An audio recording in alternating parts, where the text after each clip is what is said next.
welcome to the Debrief 3 with Miss Laura, Miss Hannah, Miss Sarah, and our special guest, Mrs Stella. Somebody's very excited to hear it. How is everybody staying? Yeah, eventful. Yeah. Oh, chill. Yeah. What were you doing? Not much. No. We did maths in the morning and then it was just kind of chill then. Right. We did art in the afternoon as well. Yeah. Right, will we get straight into it? Okay, we'll start with our icebreaker. So, if you could be any Bible character, who would you be and why? Who wants to start? I'll start. Yes. I think I would be Martha. Why? Elaborate. Do share. Well, I love just making sure the classroom's really tidy and everything, and sometimes just forget to just take a moment and spend time with the kids, and just focus on what really matters. Yeah. That's a good answer. I'll go next then. My answer's nothing like that actually. So I've already said this in previous things. Yeah, I know. But some people might not have seen this. But I say Joseph from, the coat, the colourful coat, because he can interpret dreams, and my dreams are really weird. Mm-hmm. So I would like to be Joseph. I have weird dreams. Mrs. Stella? I think I would be Daniel. I like Daniel because I think he's been consistent in what he's doing, and he has a lot of wisdom, and wisdom is one of the things that I find very beneficial. So I think I would like to do that. You have a lot of wisdom. It would be nice to be with lions as well. Yeah. That would be cool. Yeah, you have a lot of wisdom, Stella. Yeah, you do. That's why we brought you today. Yeah. Because the three of us. We were a bit laughing. Yes. I would be Esther, because I love the story of Esther, and I just like the idea of her coming in and saving her people, and also that God's not mentioned in the book, but you can see so clearly how God was working in her life and just bringing it all together for such a time as this. Amen. I sandwich. Settle down, Presbyterian over Sorry. there. Okay, so today we are going to talk about mental health. Yesterday was World Mental Health Day, so we thought we would share some tips about what mental health is, what it looks like for us as teachers, our coping mechanisms, and just why it's so important for us. So, why do you think mental health is so important? Who's the last me first? I will look this way. Yeah. Okay. Well, I think it's as important as our physical health, and I think many years ago, because their jobs, they were so different in their lifestyle, they were more practical, I would say, they weren't so stressful, it wasn't as evident, I think, or their lifestyle had things that they were doing that actually they were pro mental health. But nowadays our work and lifestyle is full of stress, full of anxiety, pressure. I think also the message to perform and to be successful is adding so much pressure that on some cases I think our mental health is even more important. Not that it can be more important than our physical health, but it's very important. No, I agree, and I think mental health affects your physical health, and I think it does more than we've ever realized before. Like, I think we kind of separate the two sometimes and think they're two different things, but I know that mental health for me really affects physical health as well. It does. I just didn't think when I was even at school, I don't think it was talked about at all. Oh no, No, definitely not. not. It was like a bad thing to be depressed or have anxiety. I think it was a bad thing. And it was kind of looked down on. And it was like, it's actually a thing, guys. It's not just be a thing. Yeah. And you can just perform a lot better when you're just in that, calm mode, and if you're really struggling with mental health, you do things you wouldn't ever think you would do, and it always affects others too. Absolutely. Sorry, I'm so tired. This is the broadest story ever. Okay. Move on? Yeah. So, I'm going to read it properly. What do you do to prioritize your mental health? I try and not take. I try and take as not as like work home with me. Yeah. I try and do as much as I can in school Mhm. because I think if I took it home with me, it'd drive me crazy. So I'd still do work at home with me. Just the little things. the little things. Like I would never do big things at home because it would just drive me crazy. But I have stopped taking my marking home. I Mm, used to bring like a box of books home to mark because I thought, oh, that's low maintenance, but actually I found it was more stressful than just doing like a planning PowerPoint or something at home. So I was like, no, I'll mark my books in school, go home. Do that. I try to finish all work at school, and then kind of have seasons or weeks that if 1 week I'm working a lot at home, then the next week I know I have to take time for Oh, that's some good. things. Yeah. So trying to balance it. Yeah. Just reading. I just love reading books. So also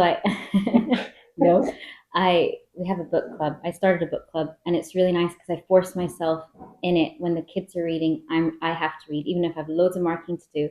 And it was funny because last week, like I just forced myself to read. I knew I had loads of marking. And then afterwards, when I got onto my marking, I was so much better than if I'd just done it straight after school. So it really does help. You need some to decompress after Yeah. work. yeah. I love a wee chat. Yeah. We could not have guessed. Are you a frequent visitor of anyone else's classroom? I've popped into Miss Katie. Go into Katie's room. Yeah, your room. If we want to annoy Picking big Sarah, we bobbers. go annoy her. Stella's normally gone home because you're sensible. Oh, I know. I know Andrea as well. Yeah, but she doesn't understand what I say, so yeah. Next question. What are your preferred coping strategies when dealing with a stressful situation? Mine's at uni was definitely playing badminton, sport and stuff. Then badminton started to ruin my mental health, so I had to stop playing it. So my coping mechanism ended up being like worse than the actual thing. So then I would just go for like walks and stuff. Just talk to like people. Mainly Thomas. Shout out Thomas. And just talking to people. Mine's linked to yours, so just taking my dog for a walk in the morning just honestly helps. This morning I didn't, and it was just more stressful. So it's really walking's great. Love talking to people. But that's good because sometimes you do just need to talk about it, and sometimes it's not as big a deal as you thought it was.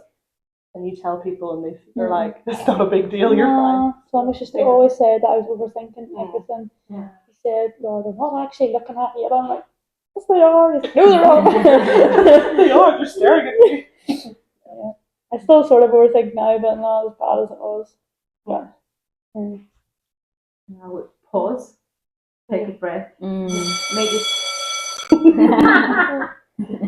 Thank you. We just keep going. Keep going. So pause, take a breath, and then maybe write down my thoughts because I think sometimes I have a lot of things in my mind going on, and then just take a break, laugh, do something that is not relevant to the situation, and then come back.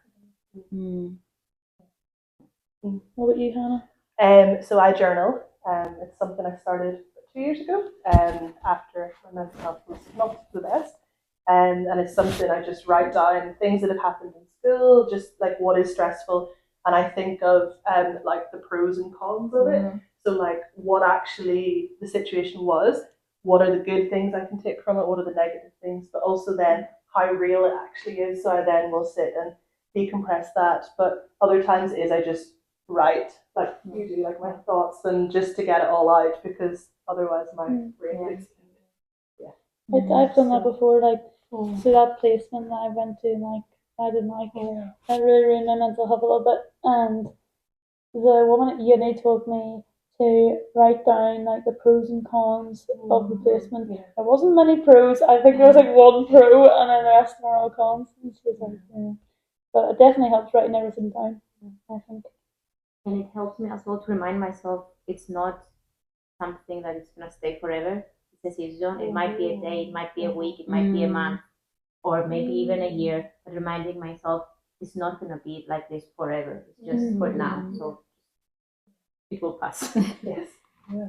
Mm. Oh, I like That's a that. very good way of looking at it. Very Yes. good. Take one day at a time, Yeah. folks. Yeah. Quite literally. Yeah. Some Yeah. of my mom always says. Any other? I think just finding someone just to talk to. Yeah. Yeah. You know, it doesn't have to be the same person. It can just someone you trust. Yeah. And And you can unload. Yeah. Yes. and being that for someone Yeah. else as well, Yeah. which is hard too. You know, Yeah. but it's necessary. That's true. I think just talking to someone's a very, because I used to like keep it in, I'd bottle it all up, and I wouldn't say a thing to anyone. But then I make it very clear, and there's something wrong with me. Like I make it very clear, and then people ask me if I'm alright, and then I start to cry. I'm like, no, I'm not I okay. know. I saw this meme. I think I sent it to you guys. It was like when the Holy Spirit's taught you how to hold your tongue, yes, but not yes. how to control your face. And Yeah. I was like, that's so I true. cannot control No, my I face can't at either. all. No. Yeah. Oh, and music helps me a lot. So if I'm in a very Yeah. stressful situation, if you come in my class, for example, and we hear instrumental worship music, it means I am struggling. So yeah. Yeah, and particularly worship music. Yeah. Yes. I Okay. notice a difference. If I Mhm. just play like jazz, you know, it's nice in the background. But if it's a hard day, Yeah. that does not make me feel calm. You know. And I think even for the kids, they focus better if it's Yeah. instrumental worship. Like Yes, I've they tried do. in Yeah. Disney instrumental, I've tried everything, but I think just worship music is the Yeah. best. Mm. Yeah. I also play the piano when I'm stressed, Mm. which I think everybody knows and skills. So when they hear the piano, it's like, oh, is she okay? Like, I'm okay. Well, you're making beautiful music. Oh, Yes. thank you.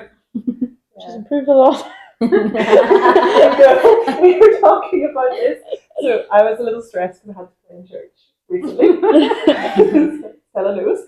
And Laura was listening and she was like, wow, the first time you played a camp, it was terrible. I was like, it really was. It wasn't great. It wasn't good. No. The minister was like, we need someone to play for camp because the other girl had left. And I was like, oh, I can play, but it's really not good. And You shouldn't have said that. I really shouldn't No, have said you it, should not but have said that. I have improved and Yeah. definitely practicing and just de-stressing.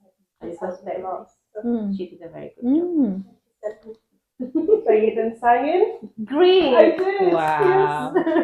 Bravo. Okay, so the last thing I think we're going to talk about, and it might be a little bit deeper. Mhm. So, Oh. okay, Laura. How do you know when you need to prioritize your mental health? Like, what are your red flags for yourself that you know, okay, I need help? Yeah. You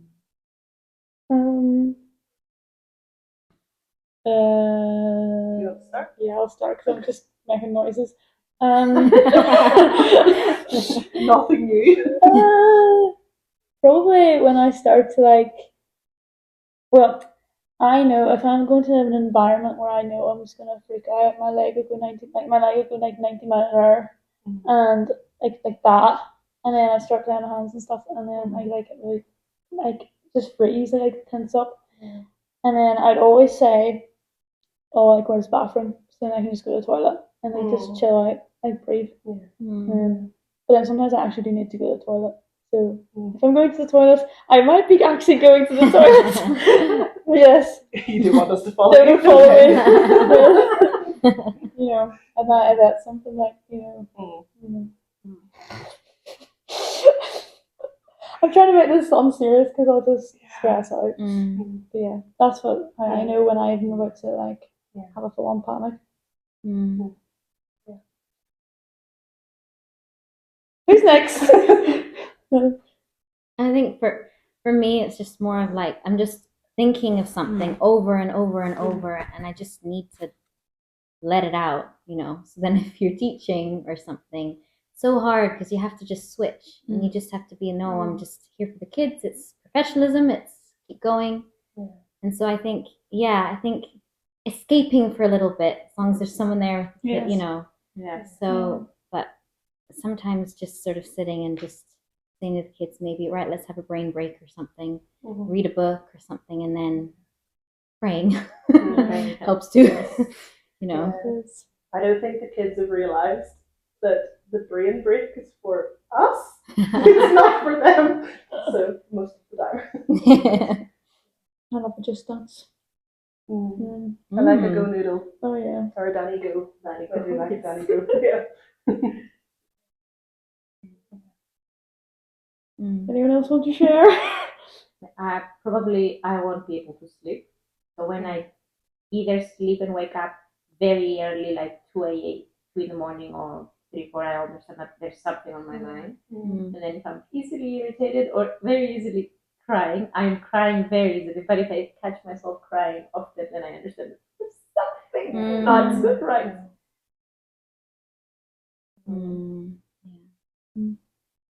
No. For me, I feel like I have a lot of different things that I can pinpoint now. I wasn't very good previously, but I think I'm getting better at realizing it. And for me, I dream a lot when I'm stressed, and I will dream about what is stressing me, and the dream will be like the worst case scenario of what. So I find for me, what I'm dreaming about, I'm like, oh, that could be the thing that's stressing me out. So I find that I would wake up a lot as well after, like, have a nightmare, wake up, try to go back to sleep, but I would continue to dream about it. So, like, for me, that would be a big red flag that I'm not sleeping well, and like just then that there's something I do need to sort out. I think for me as well, quite often other people will tell me that I'm not okay before I might have figured it out. Like either by my facial expressions or just like I do like to talk a lot, and if I'm quiet, you can't have a go at me, can't we both talk a lot. And I find if I'm quieter, most people have figured out that there is something wrong with me, because at that point I just have to shut down and I don't have anything to say at that point. I'm a bit like that too. And it's like if I didn't go to badminton or anything, people would maybe message me like, "Why aren't you here?" Because I go every week. I just sometimes like no. What do you prefer, like in those situations? What would you like other people to do For me, for you? Yeah. I think it depends on what it is and who's asked me. Does that sound bad? No, that's like I feel like any of you, if you would ask me, I probably would be more open to share like what is wrong. And other people, I might just be like, no, it's fine. I'm just, oh no, I'm okay. And I think it really depends on what the situation is. Like if it's something that I know you could probably solve for me, I would share. But if it's something that I just am not ready to talk about, I probably won't even respond. So there's some things you'd rather tell certain people though. yeah, that's true. Like there's some things I'd rather tell my family than you guys or anything. But and also sometimes you just need time just to process it, think, you know, be on your own. Or I love being on my own sometimes. I just love it, honestly. I love sitting in my room and just sitting there. Like I just love just being on my own and just staring out the window. I love doing that. Like just I love it. But that's a coping mechanism. That's so calming when you just look at a view. You just look out. And then if I ring my family, oh, there's always something going on. Like, honestly, yesterday I rang my dad and my dad was fixing the washing machine and he was like lying on the floor and it's so chaotic, my family. But what did he have on? Like a pair of goggles or something. I don't know what he was wearing. He had these glasses on and he was like lying on the floor and he was like fixing it. Yeah. And we rang them every night and it was just chaos. And they'll agree. They'll watch this and agree. So, yeah. It's funny because for me, being on my own is actually the worst thing. You know, yeah. Like, I've been very grateful for times when, or you haven't been here long enough, but you both have just taken me to do something. Like, I've been very grateful that you both have realised that she doesn't need to be on her own right now. So, and you have taken me to places because I feel like I need someone else with me, just not even to help, not to talk, just to be like, right, I'm there. Like you're there and it's fine. Yeah, so like there are times on my own that I find it beneficial when I journal and things, but there are other times when I'm like, I don't think I should be by myself right now. So That's me too, but not from anyone. Oh, People that I am. Random people. huggers. Yes. But sometimes I feel like if I'm not well, maybe I'm the one who's I'm gonna find somebody who I feel comfortable and I give them a hug. Yeah. You give great hugs. You Thank do. Have you had a hug from Stella? I don't know. No, the full like excitement because I don't know how comfortable she is with her.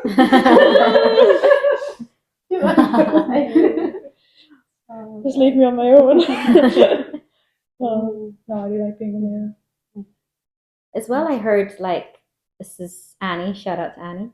But she was saying, there's like you either recharge on your own Yeah. or you recharge when you're with other people. Yeah. Sometimes like other people are like asking me about if I'm okay. I don't like it. I just think just leave me alone. I get really like overwhelmed and then overstimulated. I'm just like, oh, here that's too much. Just like leave me alone. I'll be fine on my own. Like just maybe. See, that's like because at uni in second year, that's like was bad. Oh, bad time. But like Thomas, shout out again. He knew when to like leave me on my own, and he knew when to like come and like just chat to me. So it was always nice having that person who knew just will leave you on your own. Like they knew. So.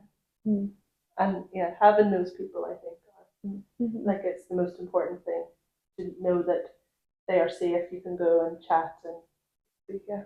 So, I did find it hard being away from family at uni. I did find it very hard because I just couldn't go and talk to my mum because she wasn't there. Yeah. And things like that. Yeah, I found that hard too as well because like I grew up here, so then going to Scotland, I loved Scotland, but also it was just so different. Even though it's my culture, it's kind of not because I grew up here, so it's sort of a mixed breed. But but like a mixed breed. Well, I don't know what I am, but yeah, it was also the thought like someone said, "Oh, you're like thousands of miles away," from, and I was like, "Yeah," and I found FaceTiming home or anything, I just had to stop because just seeing my family, I was like, no, I can actually cope better when it's just messaging or whatever, and it's I like going off the grid. Go off the grid a little bit. Yeah. I do the same. Yeah. Sorry, Granny. Yeah. I think if you find a good group of people, yeah. like I haven't really felt that bad since being here. Thank you, Hannah and Stella. I'm Sarah. No, I think I take it for granted here that as all Christians we all are more supporting and loving in a certain way, like, and that we will just like openly pray for each other as well. Yeah. And I think that's something that being in previous places that I didn't have, and just the difference of you can just take it to God, but also take it with friends praying for you as well. But that for me is really beneficial. Yeah, definitely. I agree, Hannah. Yeah. Firmly. I think that a Christian environment is quite different. Like it depends on who as well. Yes. Yeah. I have had it before where the closest people to me who were Christians were actually the least helpful.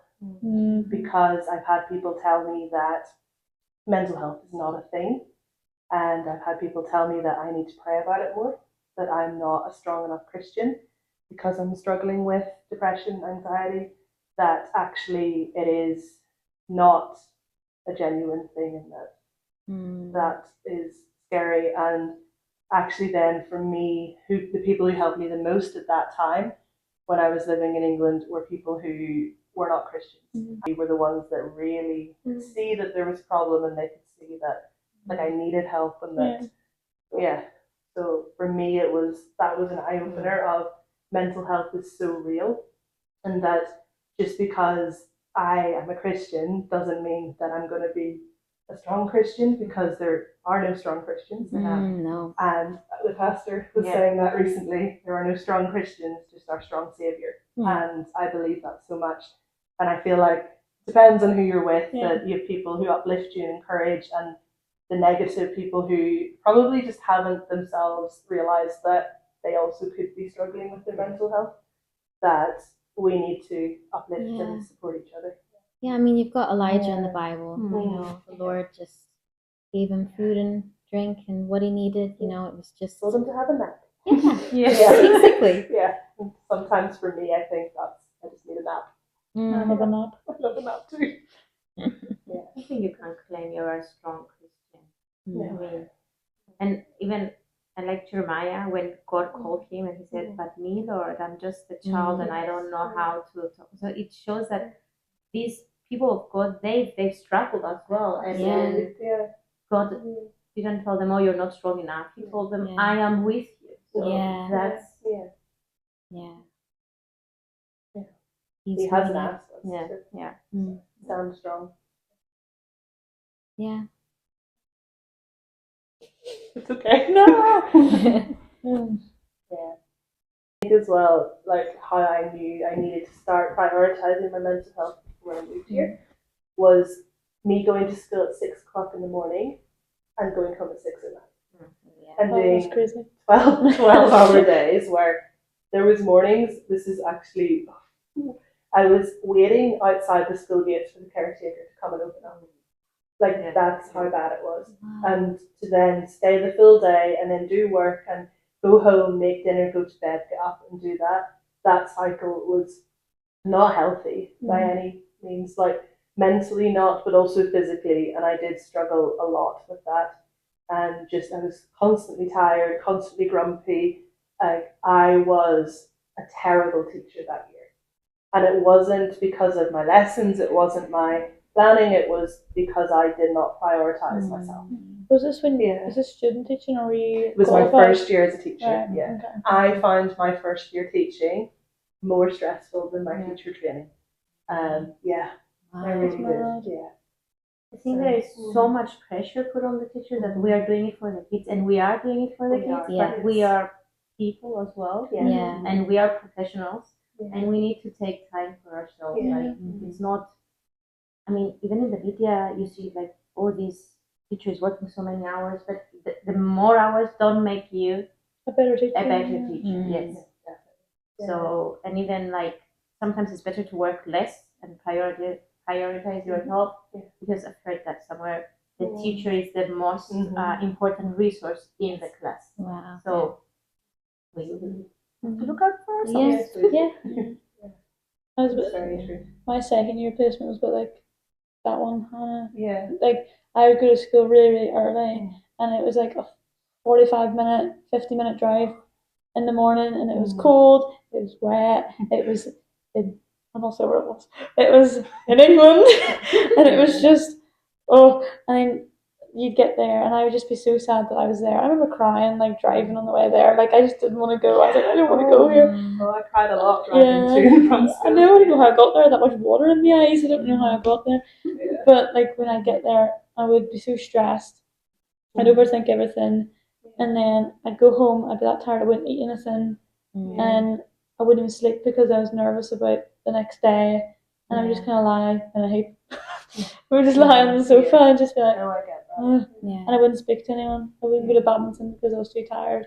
Yeah. And it's I just, think that as well is like when you realise there's something needs to change. When you really lose interest in things that you used to do. Like, and it's saying, hard. I'm too tired to do it, it's like, pick me up with you. Like I remember going home at Christmas during that placement, and I was so excited to go home. Like I was like, I just want to go home, and then I had to come back. Oh. I was like, I don't want to go back, and I had to go on an 8-hour boat by myself over to England again, and I was crying at the boat. What's it called? Port. I don't know where they lead you off. So I was crying there, and my mother just didn't want to leave me. She was like, "Lord, I don't want to leave you on this boat." I was like, "I'll be fine." Just like on that boat 8 hours, and I just nearly cried the whole way there. It was awful. But then I didn't go back, so we're okay. Yeah.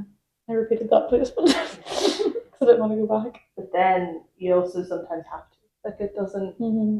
I think this for student teaching, there was so much pressure on you had to have a perfect placement, and it's the end of the world if you had to repeat it. But for you, it definitely was not. Like, I was quite ashamed actually to have to repeat it. But then, like looking back, I was like, why was I ashamed? Because I went to a really good school after, and then I went back for my third year placement. So, I don't know. And you wouldn't have had the placement in the same school if you'd stuck out the first one. No, absolutely not. So I think it was actually meant to be that I didn't go back to that school because it was horrible. The Lord knew. The Lord did know. I was a state. I found light, like lack of light. I didn't realize how much it felt. Like growing up in Cyprus, I was so used to sunshine all the time. And when I was training in Scotland, just being in, you know, schools that were maybe old Victorian buildings, I was just think, oh, they're so majestic. But when you're inside, it was so dark, and I didn't like a lot of that affected me as well. I just. Did you have days where you drove to school in the dark and came home from school in the dark? Well, I had to car share, but basically, That to me was the most depressing. Yes. It was just like I have not seen the daylight. You haven't seen any daylight. I just think, that placement, right? It was just awful. Like, and it didn't help that it was split. Like, it's like it was like Christmas break was in the middle. It did not help matters because everyone at home would be asking me how's placement, and I would just go, well, it was horrible. It's horrible. I don't like it. Best. And then people would be like, so someone asked me, like, do you still want to teach? And I was like, yes, I do. Just not there. You know, I don't care if I'm getting too much into this, but just didn't like it. But it does make you think. You sort of think, oh, do I? You know, you have those moments. Do I want to be a teacher? You know, just because of that experience. And sometimes when you're in it, you can't see. Oh, there's other places. You know. But you think it's you as well in that moment. Yeah. Like multiple times, I have tried to most people in this room that I am a terrible teacher and that I'm going to quit. And it's purely because I haven't prioritized myself, or I have just been so overwhelmed and not. But I know I'm not a terrible teacher. No. You're not. No. You agree? I agree. And I agree, which is a big thing for me. Because sometimes I think we focus on situations. That's why we need to take a step back and look at the bigger picture. Like focus, or think of a good experience you had, or a good year, or a good class, or a good month, or something positive a student has said to you, and keep that in mind rather than remembering the negative things as well. But I like to have on my wall next to my desk. I have one or two things that students said, and just or a letter. So it does remind me when it's like, And sometimes the Lord just brings those moments to you. Like it was Friday, I think ago, or some. One of the kids got VIP, and then they usually go and get a cookie. Well, he came back up and he gave me his cookie, and he's like, "Oh, thank you, Miss, for teaching me." And that just honestly, that it was a hard week and everything, and it's moments like that you have to remember. You're gonna make Laura cry over here. No, you're not. Well, kid in my class always asks if I'm okay every morning. They come up and they're like, "Miss, are you okay?" And I'm like, "Yes, I am." Someday I'm gonna be like, "No, I'm not." No. It's always nice that they ask that. I think that's just so nice to say, "Miss, are you okay this morning?" Yes. And they forgot one day, and they came running after me and were like, "Miss, I forgot. Are you okay?" And I was like, "Yes, okay." Why we do this? Yeah. Teaching. Yes. Do you know we do the podcast? Yeah. For the compliments from the kids. Louis, stop there. Okay. Well, thank you for watching. If you have any questions about your mental health, please drop us a comment. And we'll get Stella for you. Please like and subscribe. Share this video. Donate us some mics. Follow the Instagram. Yes. And TikTok. Yes. And MySpace. And Twitter. Sorry. Okay. Thank you. Thank you. Bye.